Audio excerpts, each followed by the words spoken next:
Oke, baik. Assalamualaikum warahmatullahi wabarakatuh. Puji syukur kehadirat Allah Subhanahu wa Ta'ala yang telah memberikan kita rahmat dan hidayahnya, serta kita dapat berkumpul untuk melakukan sesi presentasi pada pagi hari ini dalam keadaan sehat dan walafiat.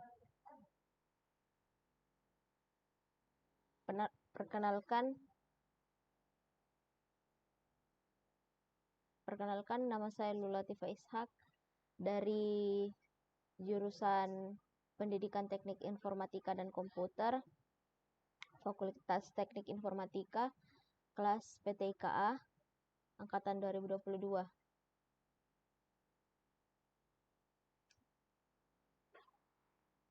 Hari ini pembahasan dari presentasi saya adalah wireless dan wireless LAN.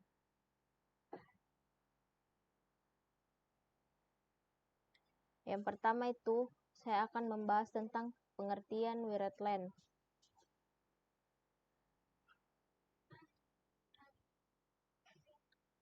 Wireless LAN, pengertian dalam bahasa yang disimpel ialah pendistribusian informasi melalui kawat.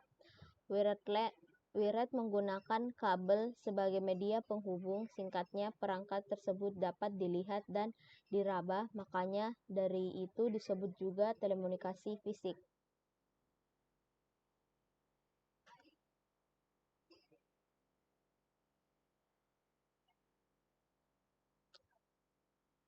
Dan slide selanjutnya ada juga kelebihan dan kekurangan wireless LAN.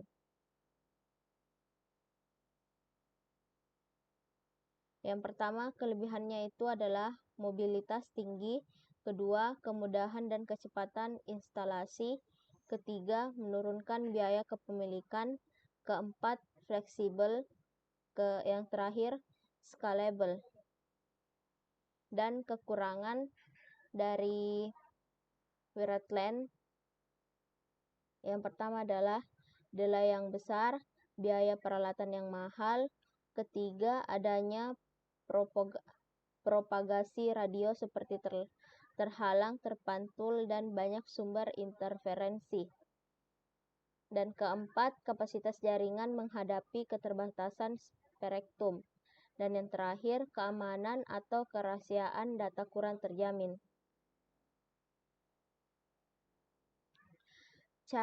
Dan slide selanjutnya saya akan membahas cara kerja wireless LAN.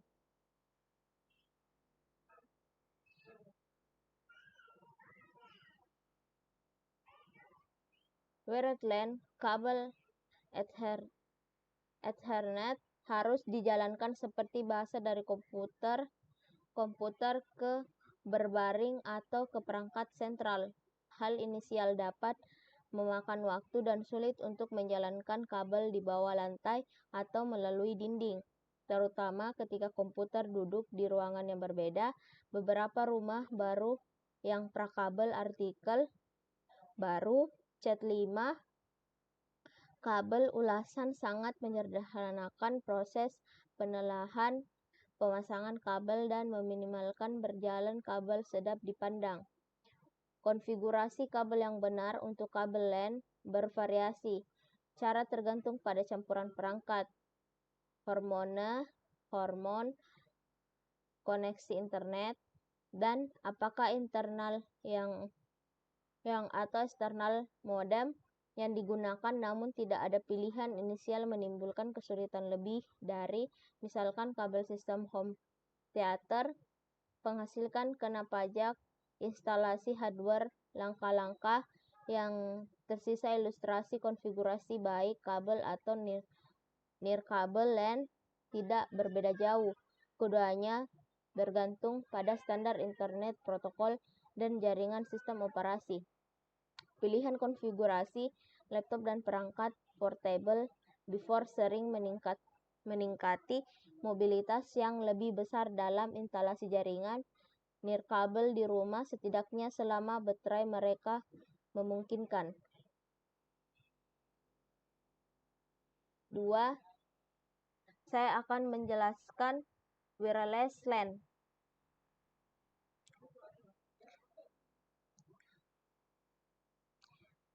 Pengertian wireless adalah kebalikan dari wired.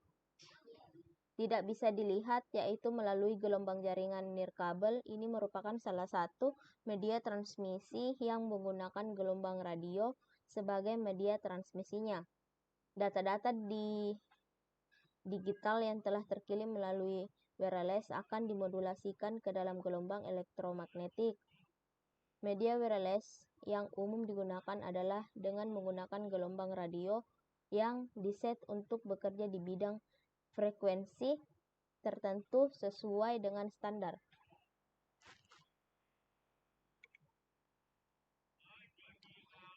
Di slide selanjutnya, saya akan membahas kelebihan dan kekurangan wireless LAN. Kelebihan dari wireless adalah mobility, artinya dengan jaringan wireless administrator jaringan dapat memberikan layanan yang lebih nyaman bagi pengguna jaringan, di mana jaringan dapat diakses dari mana saja selama masih berada dalam jangkauan wireless dan tidak dipusingkan dengan masalah pengkabelan. Kedua, reduced cost of ownership. Pada poin ini, sekilas kelihatan janggal tentang biaya untuk jaringan wireless memang lebih mahal dari jaringan kabel. Namun jika dilihat secara keseluruhan, akan terlihat bahwa selama penggunaan jaringan wireless akan lebih mudah untuk penggunaan jaringan secara dinamis yang memerlukan perpindahan tempat penggunaan jaringan. Ketiga, scalability, itu wireless LAN dapat dikonfigurasikan dalam berbagai macam topologi yang bertujuan untuk memenuhi kebutuhan user yang beragam.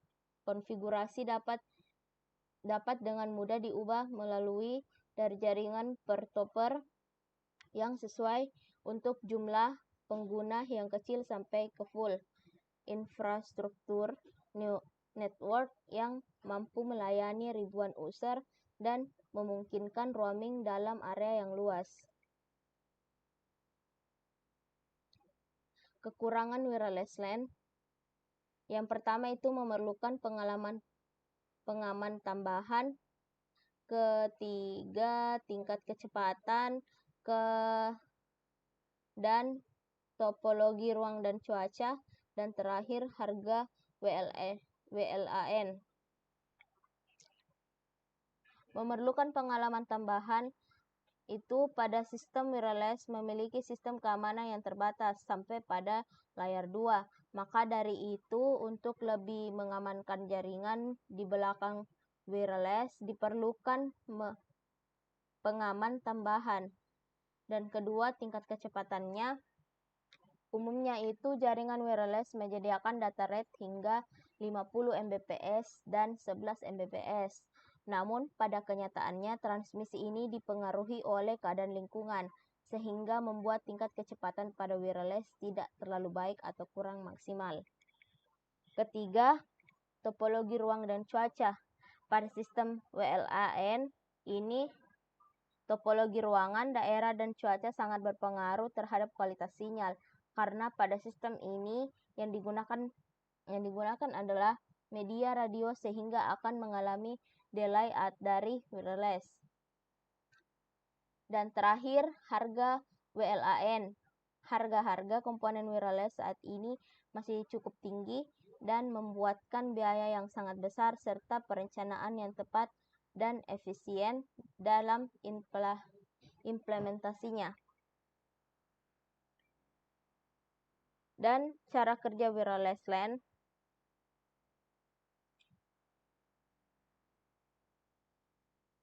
Itu jaringan wireless akan sering bertukar informasi menggunakan elektromagnetik, airwaves, atau sering disebut radio atau infrared, dan tidak bergantung pada sambungan secara fisik.